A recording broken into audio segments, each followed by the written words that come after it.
NRI దర్శనం in Tirumala. ఎన్ఆర్ఐస్కి separate entry point అని ఉంది దర్శనానికి. మీరు ఈ ఎంట్రీ పాయింట్లో క్యూ లైన్కి పోవాలంటే మీరు కొన్ని థింగ్స్ అనేది కంపల్సరీగా చేయాలి. ముందుగా అయితే ఇండియాకి వచ్చింటే 30 దినాల లోపలే తిరుమల దర్శనానికి అనేసి పోవాల్సి ఉంటుంది. మీ జొత్లో మీ passport, valid visa, OCI card ఉంటే ఓసీఐ కార్డు, వర్క్ పర్మిట్ ఇవన్నీ డాక్యుమెంట్స్ని ఒరిజినల్ ప్లస్ జెరాక్స్ క్యారీ చేయండి.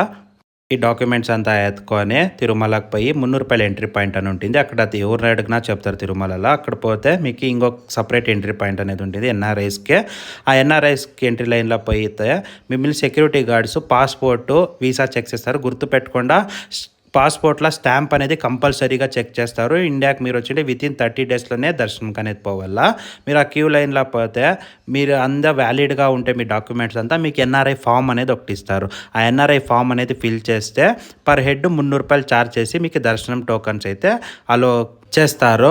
గుర్తుపెట్టుకుండా 12 ఏండ్ల లోపల బిడ్లు ఉంటే వాళ్ళకి ఏం టికెట్ తీసుకునే అవసరం లేదు. 12 ఏండ్ల పైన బిడ్లు ఉంటే వాళ్ళు కంపల్సరీగా తీసుకోవాల్సి ఉంటుంది.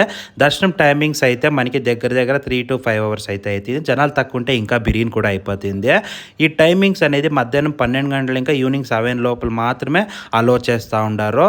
ఉండే ప్రజెంట్ అప్డేట్ అంటే బిజినెస్ వీసాస్ మళ్ళీ టూరిస్ట్ వీసాస్ అయితే వీళ్ళు అలో చేస్తా లేదో. ఇన్ కేస్ మిమ్మల్ని అట్లా అలో చేయలేదంటే నెమ్మదిగా ఫ్రీ లైన్కి అనేది ఎంట్రీ పోయిండ అక్కడేమి డాక్యుమెంట్స్ ఏమీ అడిగలేదు. నెమ్మదిగా దర్శనం చేసుకొని రావచ్చు. అంటే టైమింగ్స్ అనేది కొంచెం చాలా ఉంటుంది అంతే. మీకు ఇది వద్దు అంటే శ్రీవాణి టికెట్స్ ఉంటుంది. దాన్ని తీసుకొని అయితే మీరు వెంకటరమణ స్వామి దర్శనం చేసుకోవచ్చు. ఈ వీడియో ఎన్ఆర్ఐ ఎవరైనా చూస్తా ఉంటే వెంకటరమణ స్వామి దర్శనం చేసుకుంటే నేనేమన్నా మిస్ చేసిండే పాయింట్స్ ఉంటే కమెంట్ చేయండి. చాలా జనాలకి హెల్ప్ఫుల్ అవుతుంది. ఇక్కడ వరకు ఈ వీడియో చూస్తే thank you so much. Om Namo Venkatesaya.